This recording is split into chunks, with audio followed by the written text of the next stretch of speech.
Magandang umaga mga ka-explorer. Ayan, so pagising ko ay pumunta nga ako sa market mga ka-explorer at bumili ako ng pansit dahil pagising ko ay sabi ko ano kaya kung magluto ako ng pansit. So ayun, ngayon ay samahan nyo ako mga ka-explorer na magluto ng breakfast at yun nga ay magluluto nga po tayo ng pansit. Ulit-ulit, Eto, mga ka-explore ang pansit, syempre. At eto ang ating mga ingredients. Ayan, mga ka-explorer. At eto, meron tayong atay, at meron tayong pork, at meron tayo, of course, vegetables, para makain ni Emma naman ang sustansya. Sana kumain ang anak ko dahil nga ang hirap-hirap niyang pakainin. At meron tayo ditong paminta at meron din tayo mga ka-explore, syempre asin. At yung iba ay makikita nyo mamaya. Tara at lutuin na natin ito.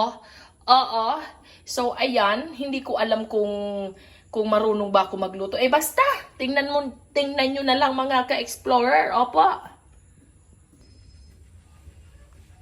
Ayan mga ka-explorer, dahil nga may nag-comment sa ating pagluluto nung nakaraan na wag daw stainless ang gamitin ko sa pagluluto doon sa kawali na maganda kasi magagasgasan daw yung kawali. So ayun, instead na palitan ko yung kutsara, ay pinalitan ko na lang yung kawali. Apo. So ayan, syempre, buksan natin ang apoy. Paano maluluto yan kung walang apoy, di ba? So, ayan mga ka-explorer, tingnan nyo na lang kung paano ako magluto, mga ka-explorer. Naku, hindi ko alam mga ka-explorer kung tama ba itong gagawin ko. Comment na lang kayo, di ba? Mahilig naman kayo dyan mag-comment, mga magbabash-bash kayo sa akin. Basta ako'y magluluto ng pansit bato. Itong pansit bato na ito ay sikat ito dito sa amin lugar. Yan ang pinakamasarap na pansit dito sa aming lugar. At tingnan, hawakan natin ang kawali kung mainit na ba. Ay, nako, hindi pa. Ayan. So, hawak-hawak lang muna tayo sa kawali. Tingnan natin. Ang pag-check ng kawali kung mainit ay hinahawakan. Pag naramdaman mo nag-iinit yung kamay mo, ay yan, mainit na yan. So, ayan mga ka-explorer, tulungan nyo na lang ako dito. Ay, bahala kayo. Mahilig nga kayo mag-comment, di ba? So, ayan, lutuan natin ng pansit si Emma. Dahil wala naman ang kanyang daddy, ay kaming dalawa din naman ang kakain itong pansit. Kaya konti lang ang aking lulutuin. Kung may dumating man ng mga bisita-bisita, ay hayaan mo na. Ayan, mainit na ang kawali. Lagyan na natin ng oil. Ang mantikang ito ay pinagprituhan pa ng toyo, ay ng tuyo. Ay, parang ang dami. Parang dumami yata. Ay, bawasan natin. Parang masyadong madaming mantika. Teka lang mga ka-explorer at bawasan natin. So, ayan. Ayan mga ka-explorer. Ayan na, mainit na ang ating kawali. Ilagay na natin ang bawang. Ayan. Ayan po mga explorer.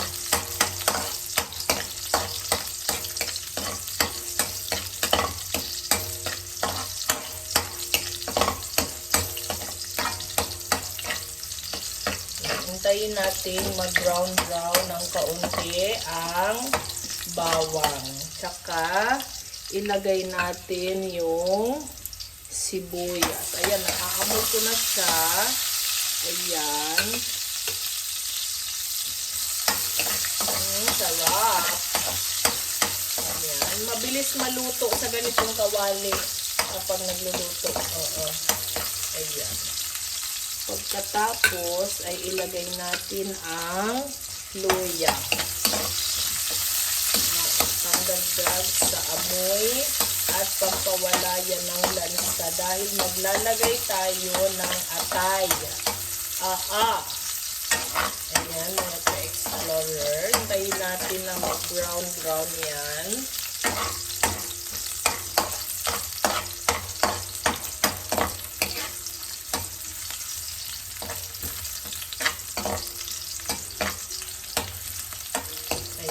ilagay na mga ka-explorer at unahin natin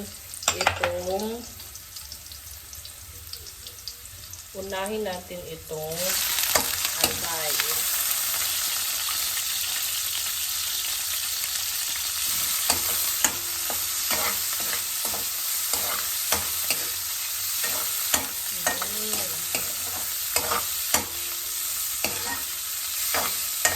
Ang bango ah!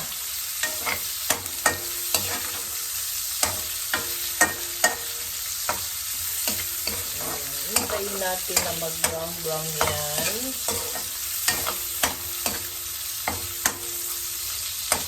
Ay, nagugutom ako sa amoy.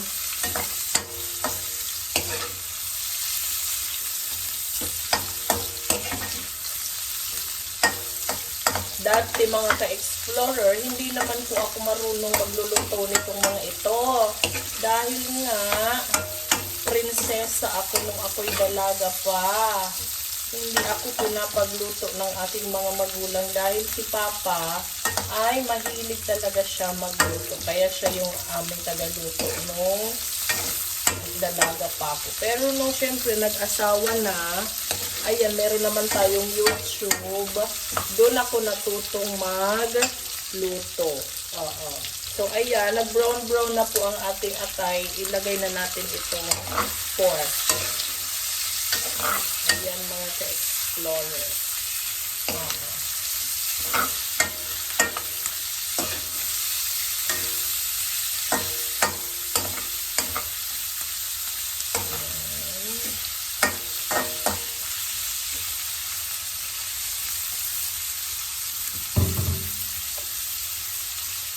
Hintayin din natin na mag-brown yung pork, mga ka-explorer.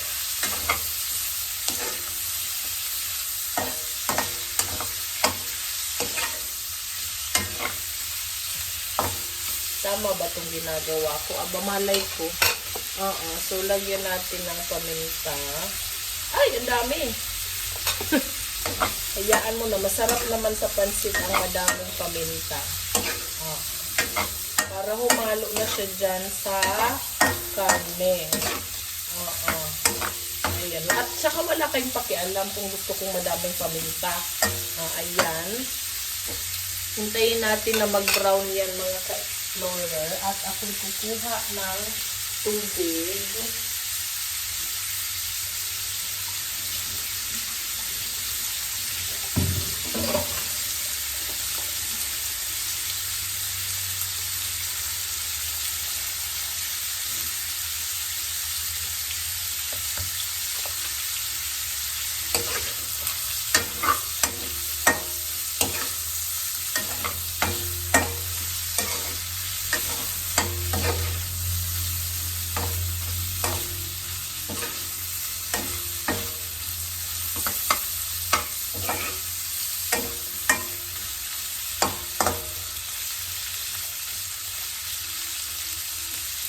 Konti pa.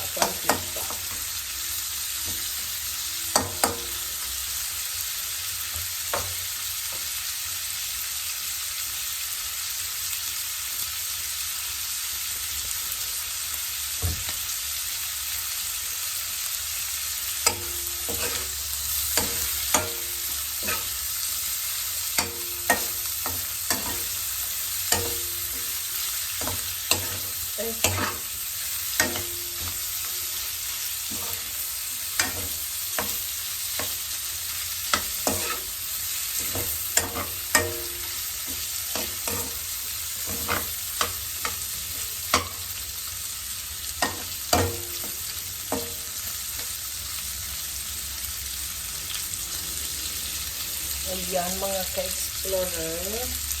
At nag-brown na yung ating pork. Ayan.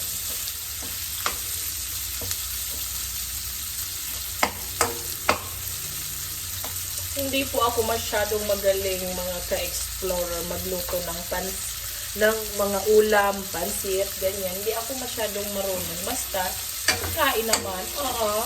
Ang importante may lasa din naman saka nakakain, di ba? Yun naman ang importante at nabusog mo ang iyong pamilya. Hindi naman pagandahan sa pagluto iyan.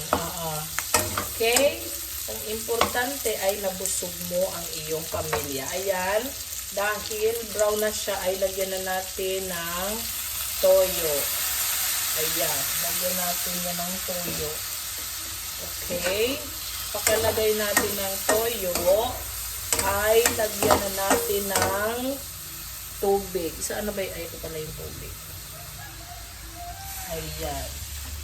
Lagyan na yan natin ng tubig, mga ka-explorer. Ayan. Dagdagan natin. Kulang.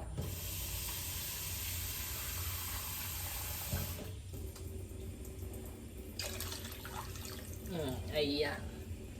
Yan ang ating pansit. Ayan. Hintayin natin kumulo, mga ka-explorer, ang pansit. Ay, ang sabaw. Oo. Ang gusto nga ng iba sa pansit bato ay yung madaming sabaw. Ayan, mga ka-explorer, at kumukulo na po yung tubig. Ilagay na natin itong gulay. Ayan.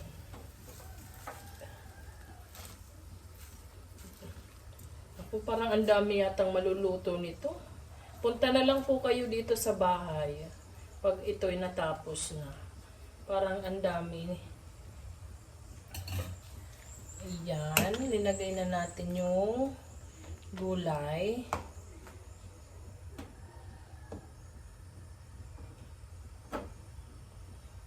Mga ka-explorer.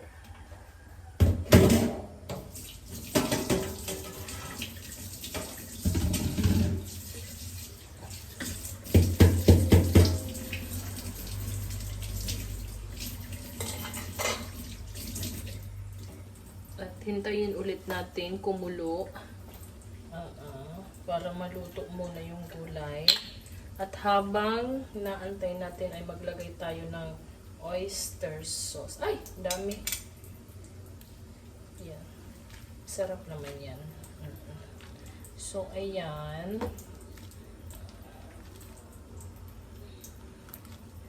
Ayan siya, mga ka-explorer.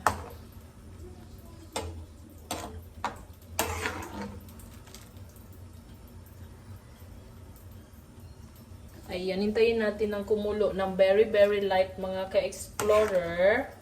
At isusunod na natin syempre yung pansit. Ayan.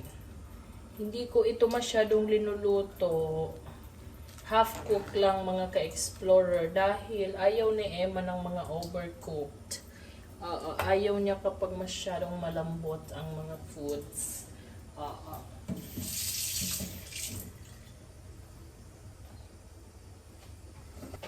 Ayan na, kumukulo na siya, mga ka-explorer.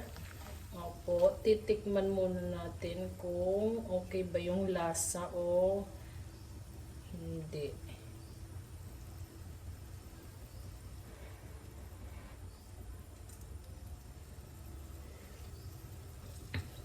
Ang sarap-sarap! Para sa akin ay masarap na siya. Pero parang may kulang ng konting asin. So later ay lalagyan na lang natin ng asin. So ayan, mga ka-explorer, at paluto na. Ayan, dahil kumukulo na siya ulit. Antayin lang muna natin. Pakuluan na muna natin. Para mas lumambot pa yung mga pork natin dito. Hindi po ako kasi masyadong magaling magluto. Kaya hindi ko alam kung okay na ba yung karne. Basta okay na yan. Hayaan nyo na. Basta ganyan ang pagluluto ko ng pansit. Huwag na kayong magreklamo. Okay. At dahil kumukulo na siya, mga ka-explorer, at malapit nang maluto ang mga gulay, ay syempre, isusunod na natin ang pansit. Hindi ko uubusin yung nabili kong pansit dahil parang ang dami nito. Ganyan lang. Ayan. Ang dami. Okay. Ayan, ganyan lang para madaming sabaw. Ayan. Ayan mga ka-explorer. Di naman po ako chef kasi teacher po ako. Opo. Ayan, mga ka-explorer, ang ating pansit. Dagdagan natin at mamigay na lang tayo. Mag-share na lang tayo ng pansit.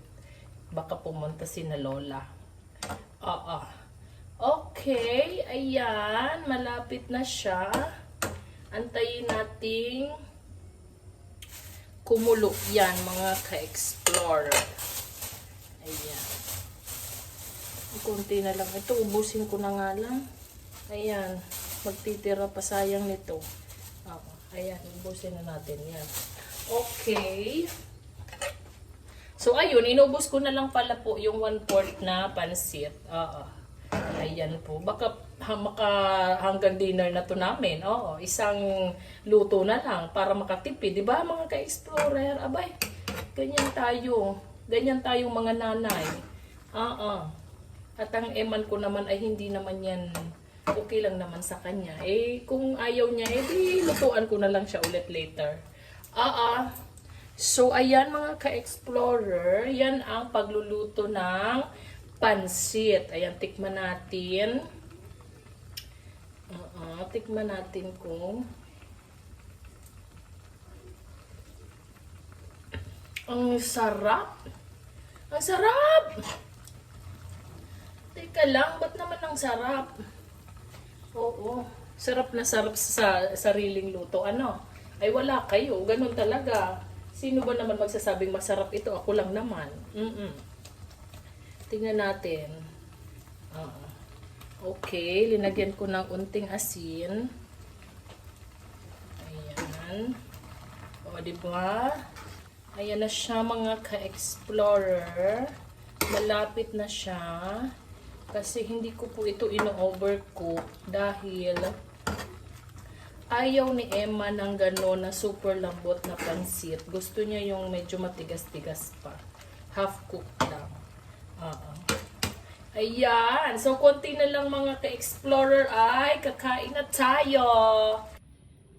So, ayan mga ka-explorer at luto na po ang pansit ala explorer den.